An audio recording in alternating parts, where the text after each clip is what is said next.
You have been trained to look at life as if looking at a wall, hard, cold, definitive. You press your forehead against the surface of facts and conclude that your strength ends there. That is the trick. Visible reality is not a wall, it is a screen. And a screen commands no one. A screen displays. It shows the movie that has already been set to play within you.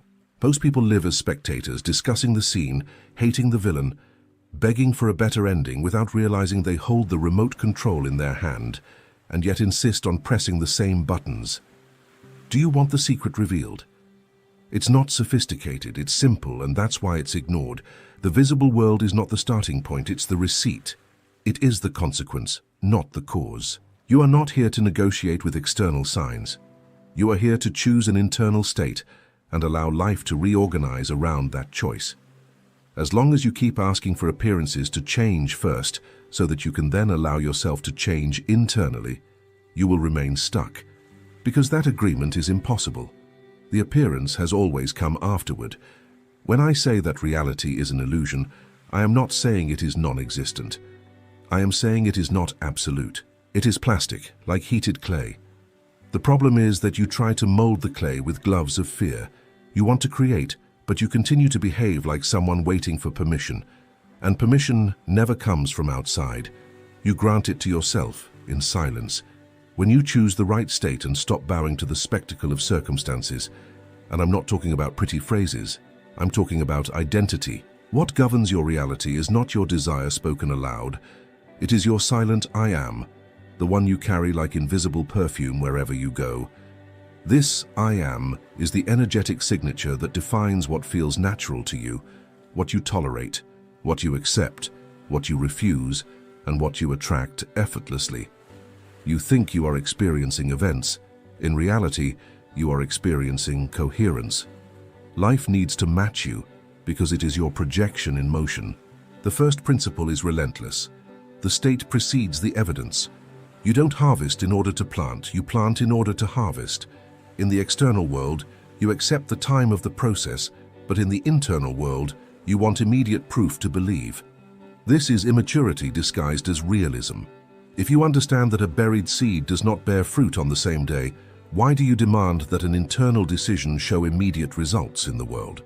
Your anxiety is a confession. It says, I don't have it yet. And reality obediently returns scenes that match this not yet. Look at your life as if it were a landscape seen through a window. The landscape changes when you change your location, not when you curse the view. If you are in a dark room, the problem is not the room, it is the unlit lamp. The state is the light, and a state is established with decision, not with hope. Decision is when you stop asking for permission to be who you have chosen to be. Hope is when you continue to ask chance for authorization. Decision is silent and total. You change internally before the world applauds you externally. Do you want an exercise that reveals this? Think of two people entering the same environment. One enters as if apologizing for existing, the other enters as if they belong. The place hasn't changed, but the reality each one encounters changes. One finds resistance, disregard, small humiliations.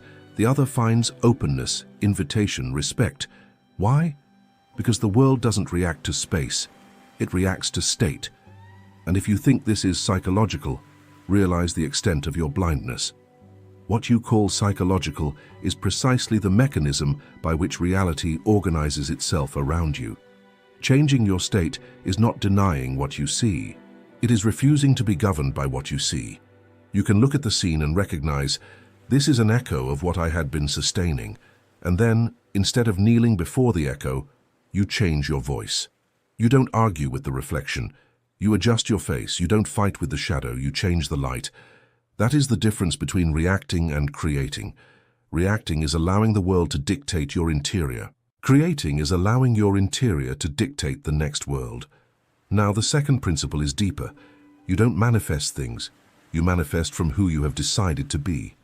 The world doesn't respond to you like a catalogue. It responds to you like an address. If within you the address is still lack, doubt, I don't deserve it, it's not for me, life delivers mail that matches that location. Do you want to receive different mail? Change your internal address. Change the I am that is behind your request. Before I guide you through this more forcefully, I will give you practical support because many people understand and yet still stumble the next day due to lack of method. In the pinned comment, there is material designed to serve as training. Short exercises, ways to maintain focus when the mind tries to return to old patterns, and practices to make the desired state increasingly natural. If you truly want to apply what you're hearing, use the link in the pinned comment as support to transform understanding into habit and habit into reality. Let's return. Identity is what you consider normal. What is normal for you doesn't need proof. You simply expect it. And everything you consider distant or unlikely you treat as a visitor, and a visitor does not stay. That is why someone can repeat "I want" 1,000 times and yet still live as if it were impossible. Because "I want" does not change "I am." And it is the "I am" that commands.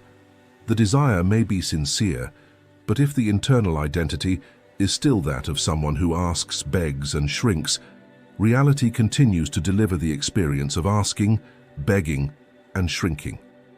So the work is this: to make the desired natural internally. Natural does not mean without challenges. Natural means without strangeness. It's like putting on new clothes. At first you feel the fabric and find it strange. If you take it off all the time, it never becomes yours. If you wear it day after day, it adjusts to your body and you forget you're wearing it. The desired state is that garment. At first your mind will say, "This isn't you." Of course, it's not the old version. You need to persist until the new version becomes your standard. How do you do this without external theatrics? With precise internal scenes. Choose a small moment that implies the result has already happened. Don't choose a grandiose fantasy. Choose an inevitable detail if that were already real. A short conversation where someone congratulates you. An email with confirmation. The weight of a signed document. The sound of your own voice saying, "It's resolved." Create this scene like a craftsman, not like a dreamer. A craftsman repeats until it becomes firm. Do it with 3 elements: sensation, certainty, and simplicity. Sensation is giving body to the moment, feeling texture, temperature, weight, space. Certainty is not asking the world to confirm. It is you assuming it internally as fact. Simplicity is not complicating with 10 scenarios. It is a single well-executed instant, repeated until it becomes a memory. Imagination is a laboratory. You don't go to the laboratory to be distracted, you go to install a state. And when the state is installed, it begins to decide for you naturally. You speak differently, choose differently, tolerate less, accept more, and reality rushes to catch up.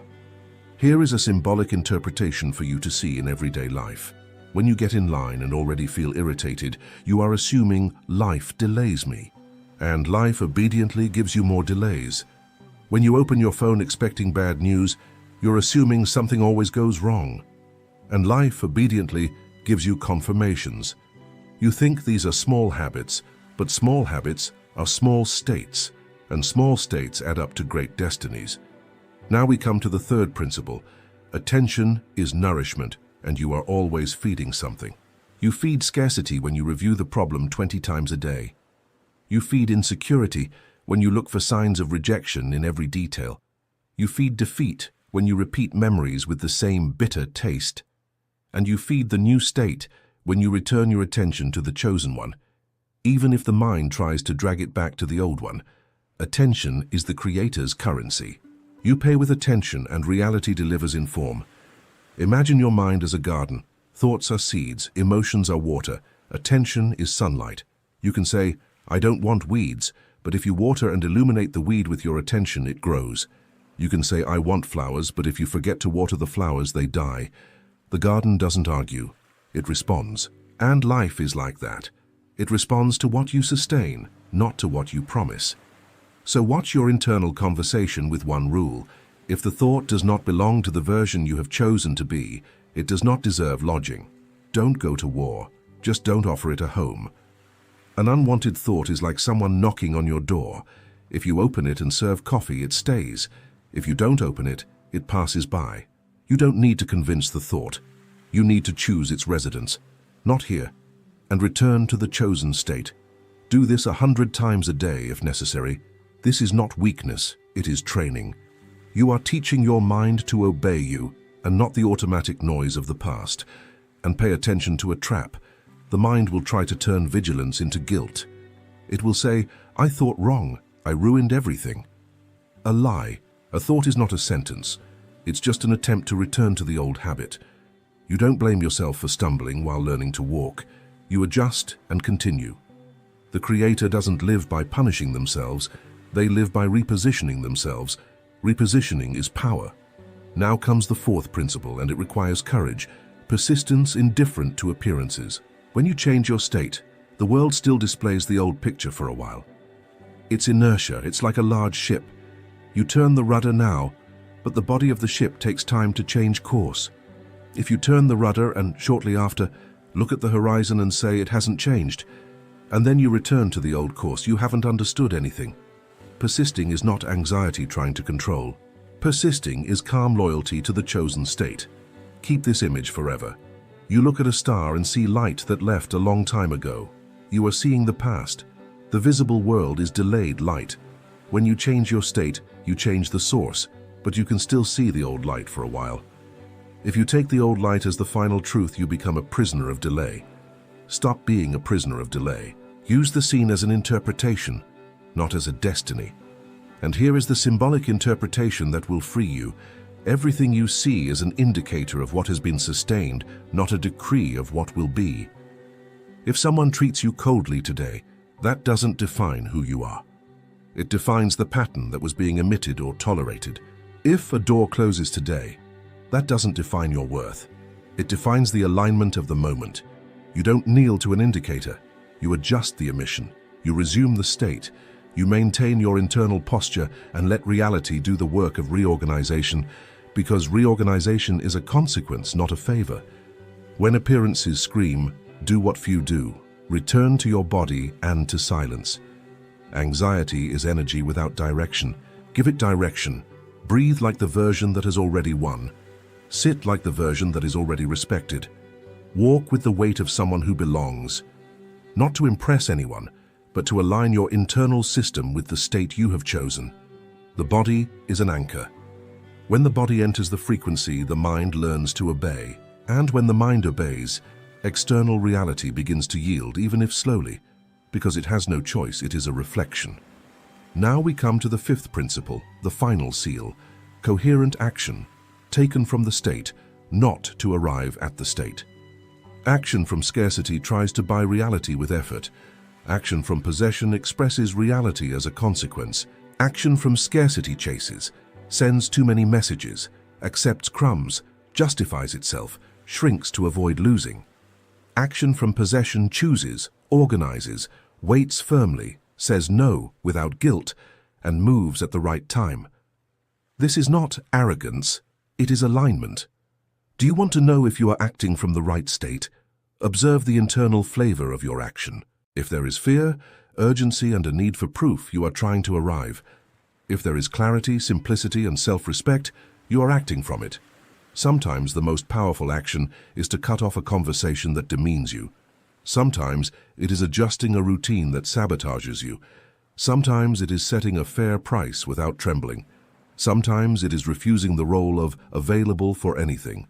Life responds to what you allow, and what you allow is born from the state you occupy.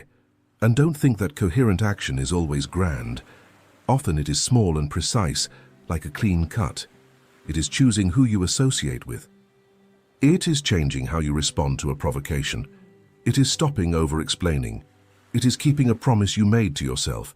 It is resting without guilt, because you no longer live like someone fleeing their own life. This is creation in a solid state. You become so coherent internally that the world can no longer deny you externally. Now there is a tool that accelerates your mastery. Rewrite the meaning of the past. Not to deny facts, but to remove the emotional command they still exert. Many carry an event as an eternal sentence. An abandonment becomes, I am not chosen. A failure becomes, I am not capable. A humiliation becomes, I must hide. This is not memory. This is programming. You are not stuck in what happened. You are stuck in the interpretation you repeat. So go back in imagination to an episode that still pulls you down. See the scene but change your place in it. See yourself reacting with firmness. See yourself being supported. See yourself leaving with dignity. See yourself hearing the words that the new version needs to hear, and repeat until your body relaxes. When the body relaxes, the event loses its power to command. And when the past loses its command, the future is free to organize itself around the new state. You don't change what was, you change what it means to you. And that changes everything. Now I offer you a simple practice to make this become life, not theory. Upon waking, before touching any news or noise, choose the state for the day. Don't choose based on what you see. Choose based on what you have decided to be. Create a short 30-second scene where you feel the desired version as a fact. During the day, whenever you realize you've fallen into the old pattern, don't blame yourself. Pause for 10 seconds, breathe, and return to the state. At night, before sleeping, review the day and edit the scenes that didn't match the new you. This cycle installs a habit of internal command, and habit becomes destiny. And do one thing that seems small, but decides destinies. Treat your inner word as law. What you repeatedly affirm in silence becomes soil. If you say, "I'm always late," you cultivate delays. If you say, "Nobody values me," you cultivate indifference. If you say, "I am remembered," you cultivate invitations. Don't wait for a major crisis to realize this. Observe the day's micro-assumptions, the way you expect a response, the way you interpret a glance, the posture with which you enter a place, the ease with which you accept no as an end, the speed with which you give up on yourself. There lies the engine, there lies the origin. When life shows you a contrast, when the opposite of what you chose appears, don't conclude defeat, conclude a cleansing. Sometimes the old state rises for the last time, like dust in a room before settling. You look and think, everything is back. No, it's just residue asking for attention to survive. If you don't feed it, it dies. If you feed it, it becomes king again. The Creator uses the residue as a reminder, this is the past trying to repeat itself, and then returns to the new state with greater firmness. Keep another symbol in mind. Signs are not orders. Most people live as if every single thing that happens were a decree. He didn't respond, so I'm not important. I heard a no, so I'm not capable. It took too long, so it won't happen. This is turning a detail into identity. From now on, you do the opposite. You maintain your identity and downgrade the detail. This is just a scene. This is just an interpretation. This is just the old reorganizing itself.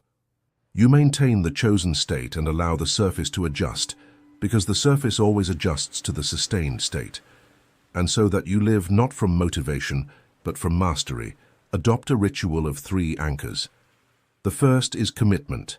Every day you consciously return to the desired state, even if only for a minute, and feel the new version as fact. The second is interruption. Every time you notice judgment, complaint or fear, you interrupt and immediately replace it with a phrase and a sensation compatible with the new identity. The third is review. At night, you edit the day's scenes and reimagine the moments that didn't match your new state. This transforms sleep into a workshop and tomorrow into a consequence. Put it all together and see the entire construction. You choose a state and treat it as a cause. You change your identity and internal address. You feed what you've chosen with attention and end the old narrative. You persist without kneeling before the delayed picture, and you act coherently, not to beg for results, but to express who you already are. This is discipline of consciousness. This is courage without fanfare, and that's why few do it, because it requires you to stop being addicted to reactions. The world always tries to tempt you with excuses to return to the old. Just this once I'll complain. Just this once I'll compare myself. Just this once I'll accept less. Every just this once is a vote for the old identity, and votes accumulate. You don't change your life with a single heroic gesture.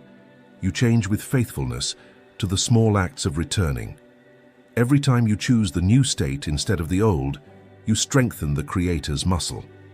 From now on, stop begging for external changes. Stop waiting for people to behave a certain way so that you can then feel good. That is surrendering your center. Stop placing your peace in the hands of events. You are not a hostage to the scene. You are the source of the scene. Command in silence. Choose internally with firmness. When doubt comes, don't argue, return. When anxiety comes, don't negotiate, breathe and return. When appearances scream, don't bow, maintain your state.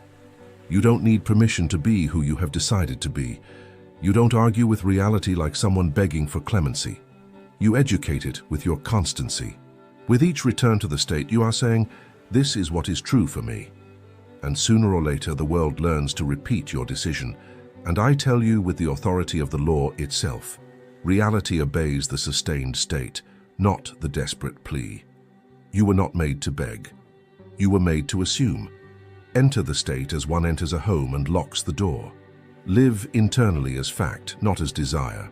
And then walk in the world with the calmness of one who already knows, because one who already knows does not need to prove anything. If you want to consolidate this with practice, go to the pinned comment and use the material in the link as objective training to install and maintain the correct state day by day, especially on days when appearances try to pull you back. Do the practice, repeat, sustain, and observe. What seemed rigid will begin to yield.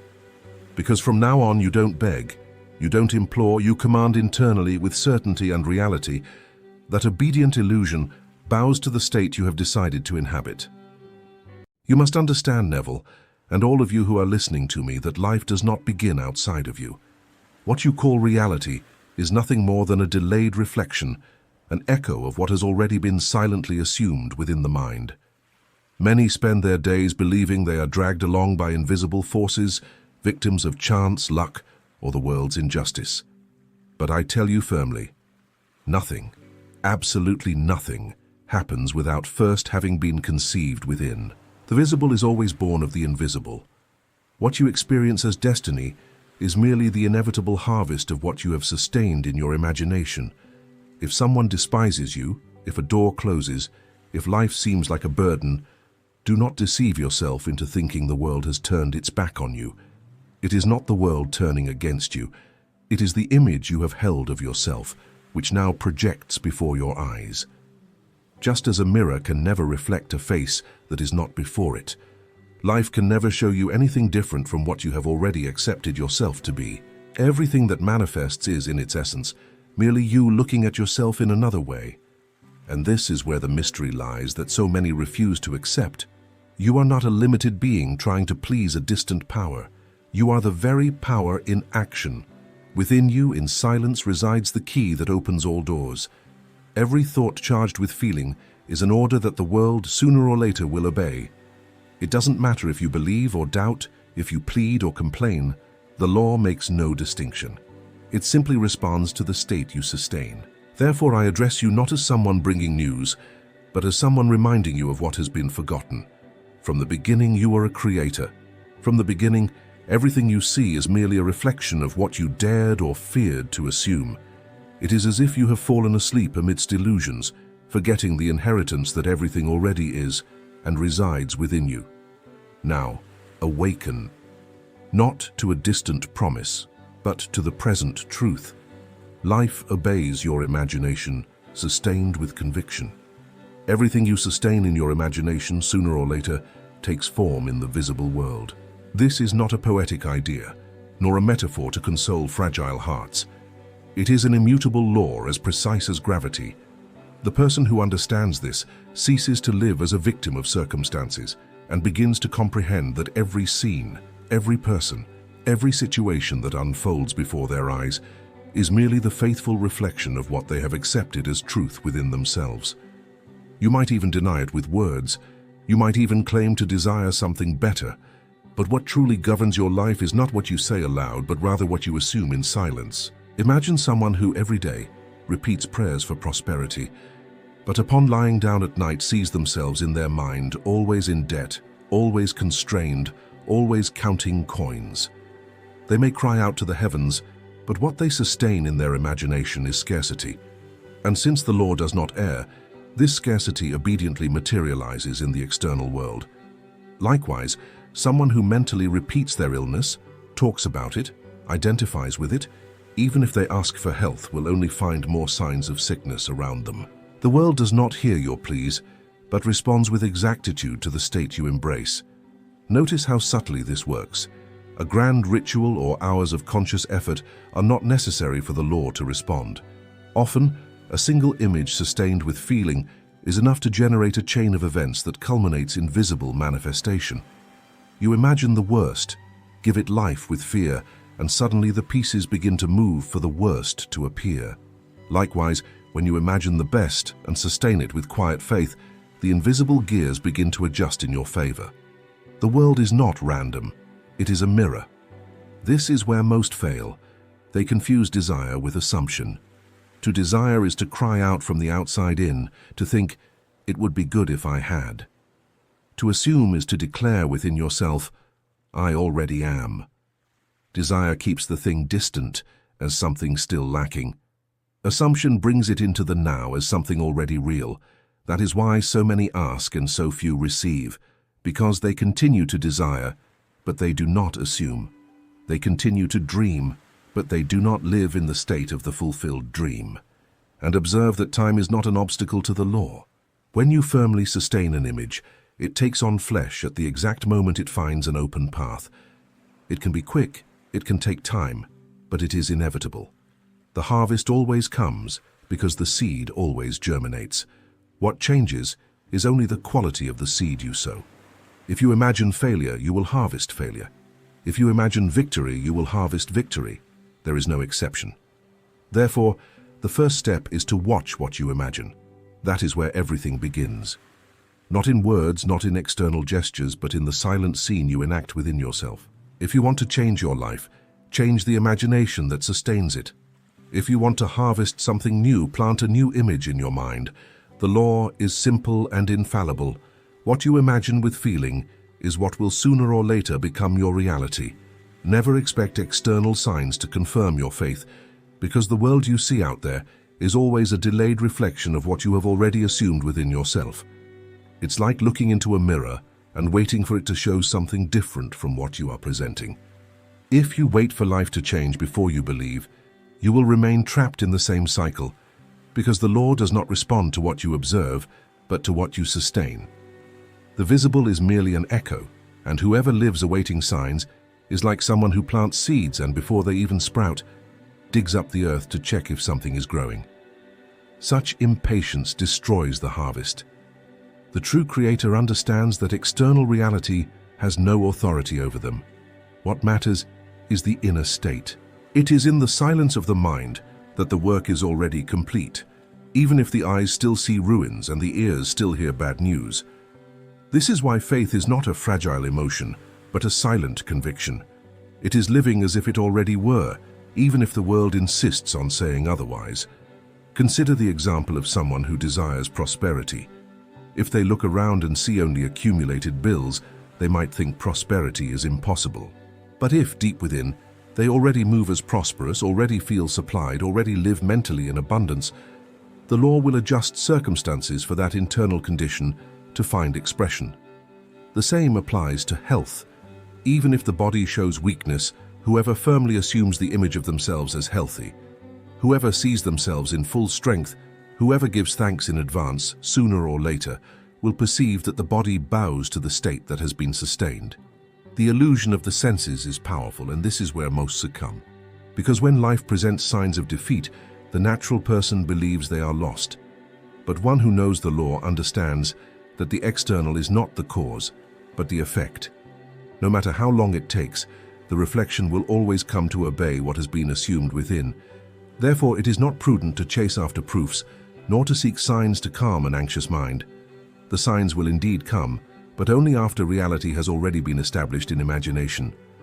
The secret, therefore, is to sustain the invisible with the same certainty with which one trusts the sunrise. You do not doubt that the day will come, even if the night is dark.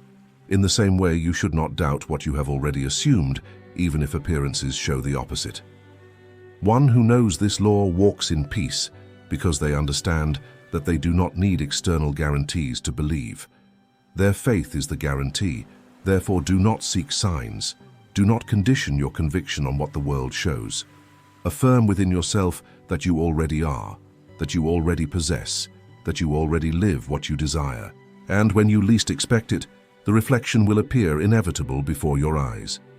The external is always delayed, but the internal is now. It is there that creation begins, and from it, everything else unfolds. The average person blindly trusts their senses.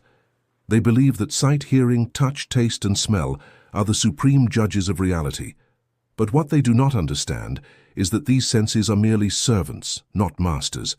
They only show what has already been created, never what is to be. Whoever wishes to change their life must, therefore, learn to discipline their senses, not to be deceived by what appears to be. If you look and see defeat, do not allow yourself to believe that defeat is the end. If you hear insult or contempt, do not accept that as identity. If you touch emptiness, do not conclude that abundance is impossible. The senses are limited, and they become tyrants when you give them absolute power. Discipline begins when you refuse to accept appearances as the final truth. When your eyes show you darkness, create the image of light within yourself. When your ears bring words of discouragement, hear the voice of victory in your mind. When your hands find nothing but emptiness, feel inwardly the weight of what you desire to possess. This training is arduous because everything around you screams for you to believe what you see, but it is precisely here that faith distinguishes itself from doubt. Doubt is a slave to what the senses dictate. Faith creates despite them. Observe how the great men and women of history moved. They did not allow themselves to be governed by the appearances of the moment. While multitudes saw only desert, some already saw cities erected. While many heard only silence, others already listened to symphonies within themselves. The conscious creator lives in this way. They do not deny what they see, but they do not bow to what they see. They recognize that what is external is fleeting, and that true power lies in the invisible they sustain. It takes courage to discipline the senses, courage to say, even if the world shows me bankruptcy, I see myself as prosperous. Even if doctors point out limitations, I see myself as healthy. Even if everyone doubts, I remain firm in what I have already assumed within myself. This courage is not irrational stubbornness, but an understanding of a law. It is the knowledge that the world adjusts inevitably to the state sustained in consciousness. And as you practice this discipline, you begin to perceive a subtle change. The senses cease to be executioners and become witnesses. What once seemed like an insurmountable wall begins to move. What once seemed like silence fills with response. What once was empty begins to fill. Because reality cannot long resist an image sustained with conviction. It always yields. Therefore, do not be a slave to what your senses show you. Use them, but do not give them authority. Remember, they only confirm what you have already planted. If you want something new, plant a new image and remain faithful to it, even if all signs show the opposite. The discipline of the senses is the portal that separates the average person from the conscious creator. One who masters it is not swayed by external storms because they already know that the sun shines within them.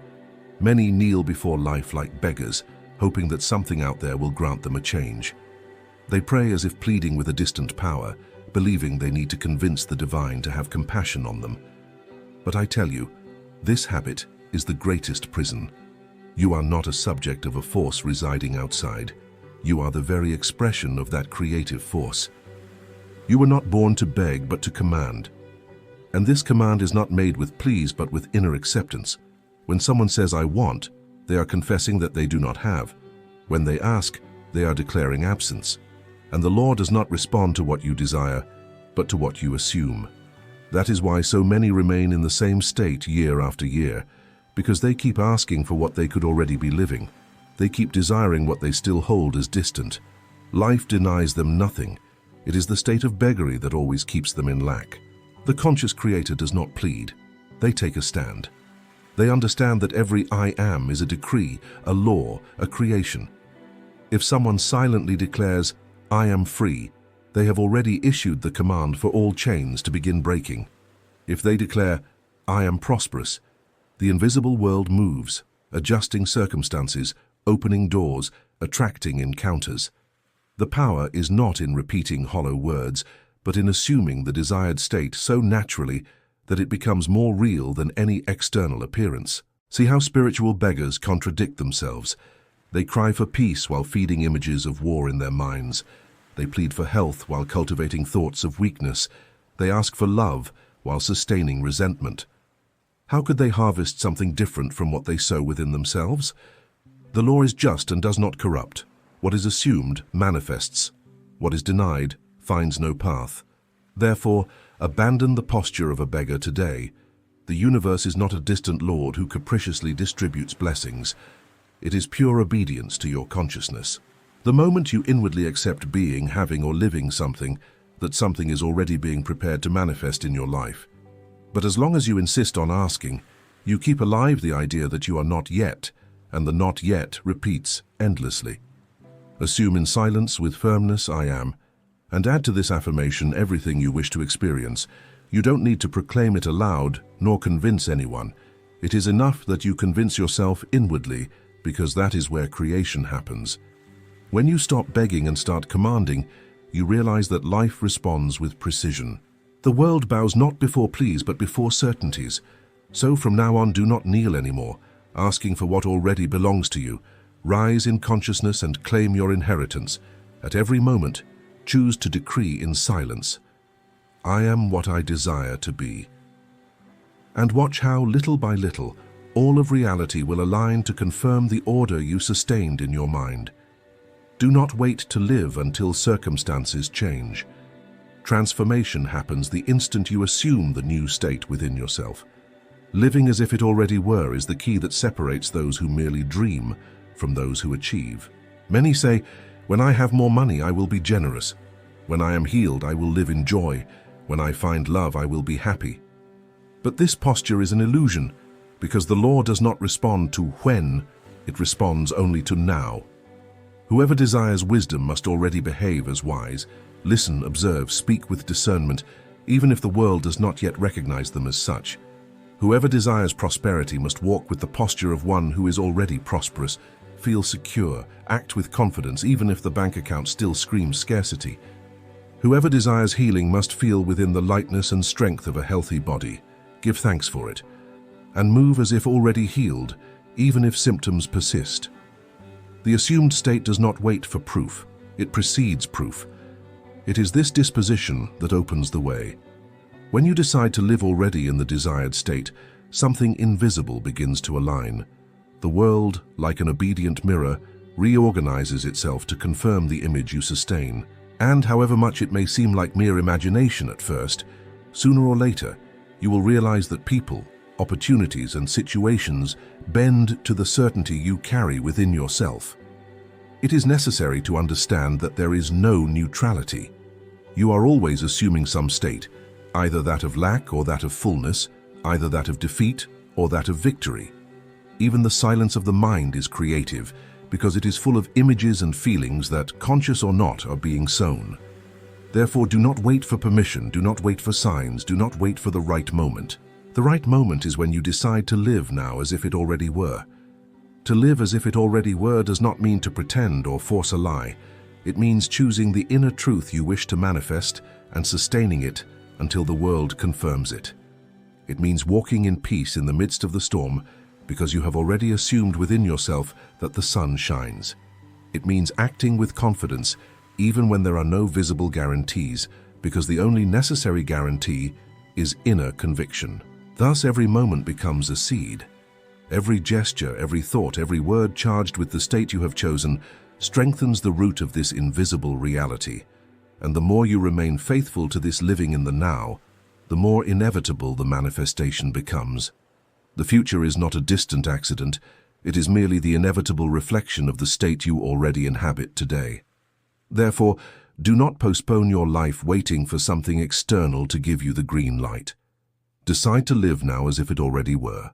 Feel, think, and act according to the desired state. This is the only way to honor the law, not as someone who waits for change, but as someone who already embodies change. And when the world finally bows before you, you will understand that it was never the external that brought about the realization, but the silent certainty you sustained within yourself. The time has come to understand once and for all that you are not a passive spectator of destiny, but the very creator of every line of your story. The external world is merely a delayed mirror, reflecting what you have already silently assumed. It doesn't matter if today your eyes see failure, if your ears hear contempt, if your hands touch emptiness. None of this has authority over you. The only true power is within, in the state you choose to sustain. You have already heard. What you imagine with conviction takes form, and no external sign should be awaited to confirm your faith. You have learned that the senses are servants, not masters, and that inner discipline transforms them into witnesses of what you assume. You have seen that begging perpetuates absence, while silently and firmly decreeing is the only language creation obeys. And finally, you have understood that living now as if it already were is the secret of those who achieve, because the future is not a distant accident, but the inevitable reflection of what you embody in the present. Therefore, I tell you, beg no more, wait no more, doubt no more. Rise in consciousness and declare with authority what you desire to live. Stop pleading with the external and start commanding in the invisible. Life does not resist the creator who assumes their power. The world may resist for an instant, but sooner or later it yields because the law is immutable and obeys the state sustained with faith. From now on, let each of you abandon the illusion of weakness and remember the inheritance that has always been in your hands. You are not victims, you are creators. You are not beggars, you are heirs. You are not fragile, you are the very expression of creative power. And may every breath, every thought, and every gesture be silent declarations of certainty. I am. The rest inevitably will bow before it. There's an enormous difference between asking and knowing. Most people spend their entire lives asking the universe, God, life, as if begging for something they believe they don't possess. They don't realize that by asking in this way, they are affirming their own lack. They are saying with every word and emotion, I don't have it yet. And the universe, obedient, simply responds, so be it. Therefore, a true request isn't born of desperation, but of awareness. The universe doesn't react to what you say, but to what you are. It doesn't answer the voice of words, but the sound of your inner state. Imagine a king who forgot he was a king. He walks the streets like a beggar, asking for what is already rightfully his. The treasure is locked, not for lack of a key, but because he forgot the sound of his own voice of authority. This is how the person who ignores the law of assumption lives. He asks with fear, waits with doubt, and becomes saddened by the silence. But the universe never ignored him. It merely mirrored what he assumed himself to be. When he awakens and remembers when he asks in the right way, there is no resistance. The visible world bows before his awakened consciousness. Asking in the right way is an act of remembrance, not supplication. It's recognizing that everything has already been created, that there is no lack, only unawareness. When you turn inward and feel, with the same naturalness as breathing, that the desire is already real, you ignite the divine spark that shapes the world.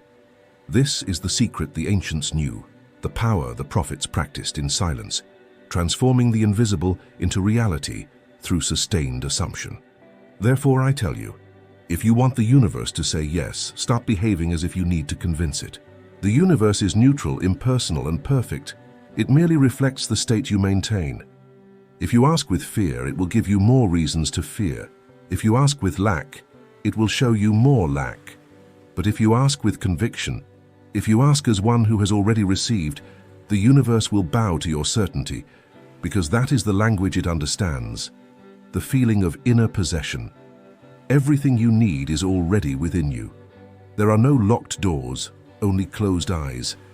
The power to transform lies in how you ask, and asking, according to the law, is not speaking, it is feeling. When this feeling is pure, firm, and silent, the entire universe reorganizes itself to obey. And in that instant, it has no choice. It must say, yes. The first step is to understand that the universe is not something outside of you, but the living projection of what you hold in your consciousness. Everything around you is merely the shadow of the images you carry within. Every experience, every person, every circumstance is a reflection of the inner state you inhabit. There is no coincidence, luck, or blind fate. There is only the exact correspondence between what you believe yourself to be and what the world shows you. This is the silent law that governs all creation. You don't attract what you desire, but what you are, at the level of feeling. When someone says, "I want to prosper," but deep down feels fear, scarcity, or guilt, the universe responds to that feeling, not to the words. The true vibration is the feeling, not the desire. The universe doesn't distinguish between good and evil, just and unjust. It merely replicates the frequency you emit. If you see yourself as someone fighting for something distant, that struggle will become eternal. But if, in silence, you assume the consciousness of already possessing what you seek, even if nothing yet proves it, creation begins to move towards your new identity. You do not need to convince the universe of anything. It is already programmed to serve what you hold as truth. Consciousness is the mold, and matter is the mirror. If the reflection is displeasing, it's not the mirror that needs to be changed, but the image projecting it. Therefore, changing your inner state is the most powerful act there is. It's like altering the script of a film while it's still being shot. When you change within, the world has no choice but to follow. The common mistake is believing that stray thoughts have power, but it is the sustained feeling, the one that repeats in silence and becomes natural, that creates. Thinking of wealth while feeling poor is like planting a seed and pulling it up every day to check if it has grown. The power lies in the rest of faith, in the silent conviction that the invisible is already at work. And when this certainty becomes more real than appearances, the universe is forced to adjust to your inner vision. The first step, therefore, is to recognize that the universe is your own objectified consciousness. Nothing happens outside that hasn't originated within. When you understand this, you stop blaming the world and begin to shape it. It is at this moment that a person awakens to their true identity, not as a victim of circumstances, but as their creator. The universe is the faithful servant of your imagination, and when you assume inner command, the visible world, like an obedient mirror, reflects exactly what you have chosen to be. The second step is to completely abandon the need to seek external signs as confirmation that your desire is being fulfilled. This is one of the biggest delusions of the spiritual seeker. They imagine that the world must first show them evidence before they can then believe. But this inversion keeps them trapped in the illusion of matter, in the belief that the visible is the cause and not the effect. The universe doesn't work that way. The visible is merely a delayed photograph of an already experienced inner state. What you feel today will become your experience tomorrow. Therefore, those who live observing signs are always behind their own creation. The human mind has been trained to doubt the invisible. It demands proof, dates, confirmations. But the creative consciousness, the divine spark that dwells within you, needs none of that. It simply knows. When you ask in a true way, the response is immediate, not in the form of a physical event, but as an inner rest. You feel that it is already done, and that feeling is the only proof needed. Time, distance, circumstances, everything bows before this certainty. Faith, in its deepest sense, is not believing that something will come. It is knowing that it already is.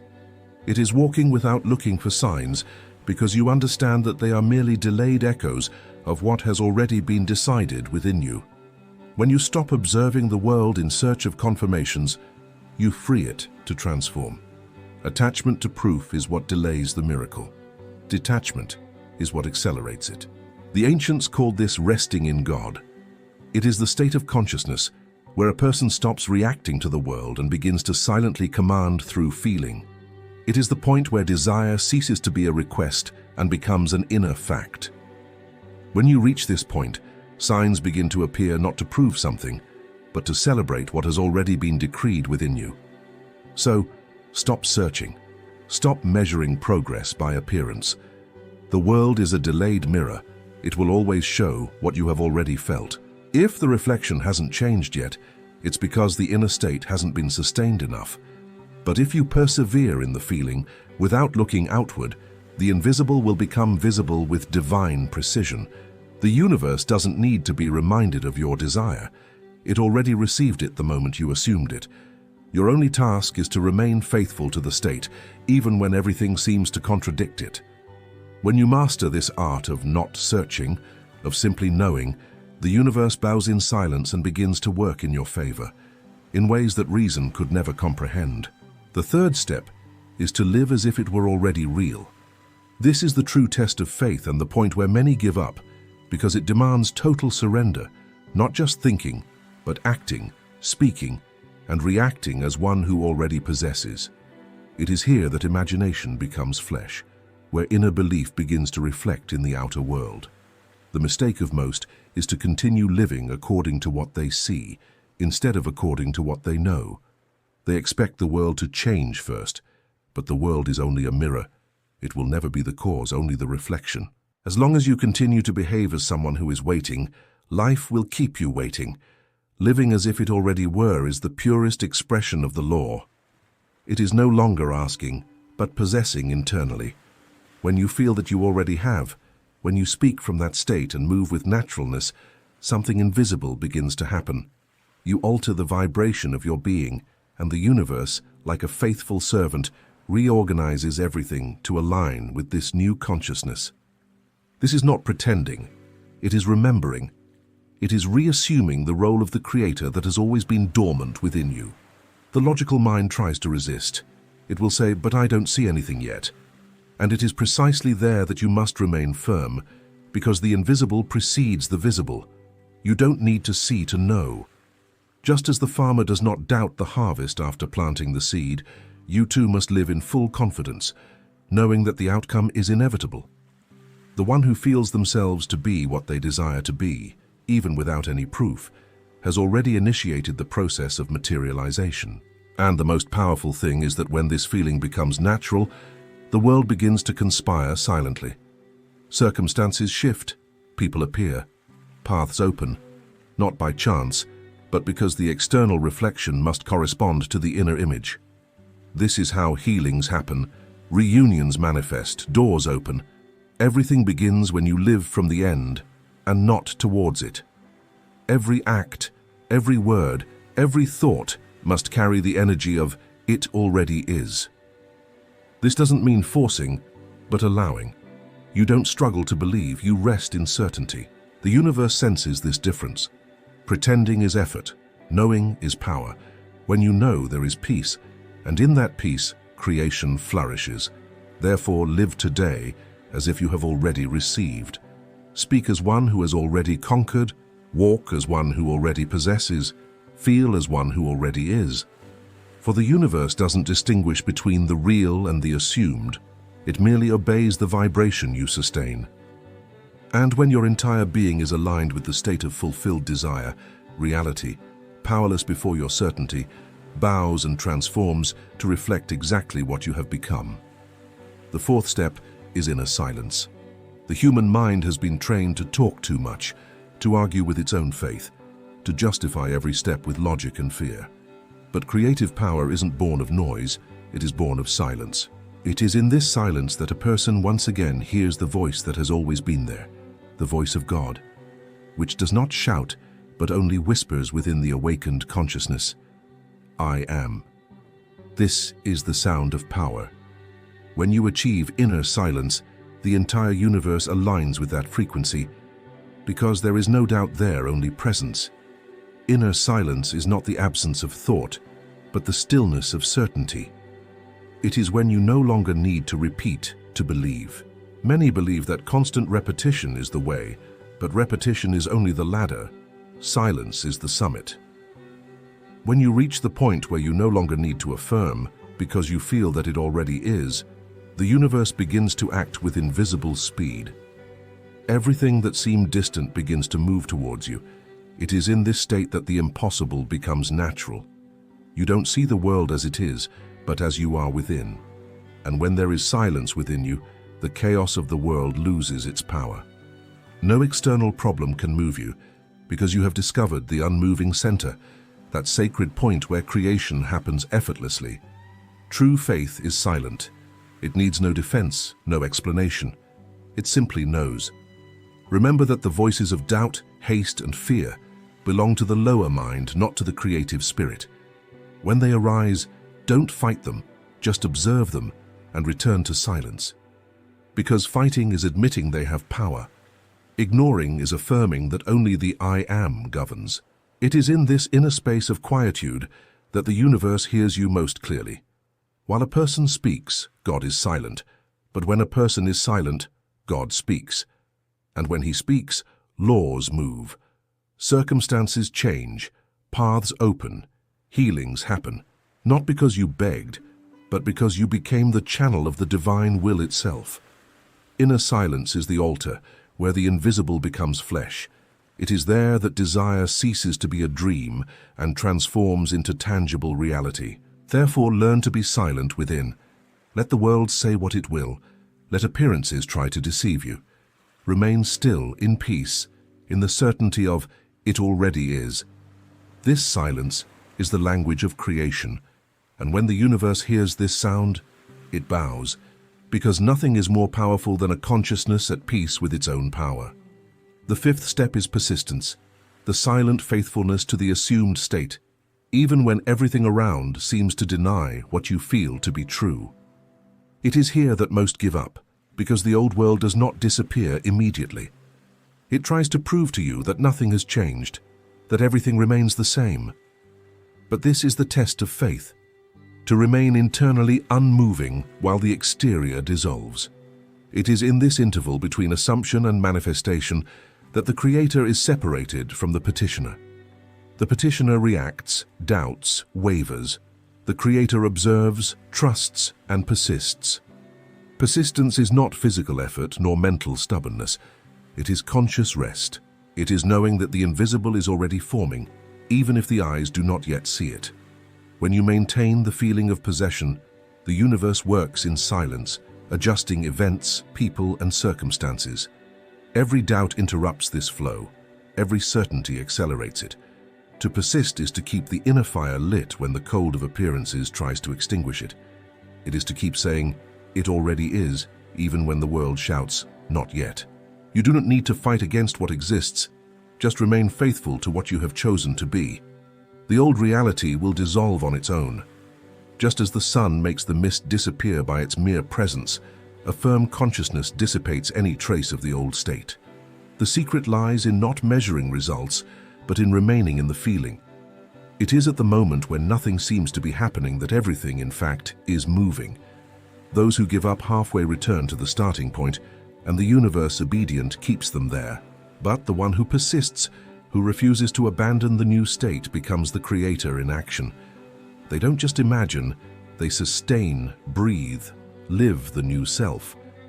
And the world inevitably bows to this identity. Persistence transforms imagination into flesh, desire into fact, the invisible into reality. Therefore, don't ask the universe for haste. Ask yourself for consistency. Haste is born of fear, but consistency is born of faith. Each time you silently reaffirm, "I am," you send an order to the cosmos, and the cosmos responds, "Yes." It has no choice, for consciousness is the law.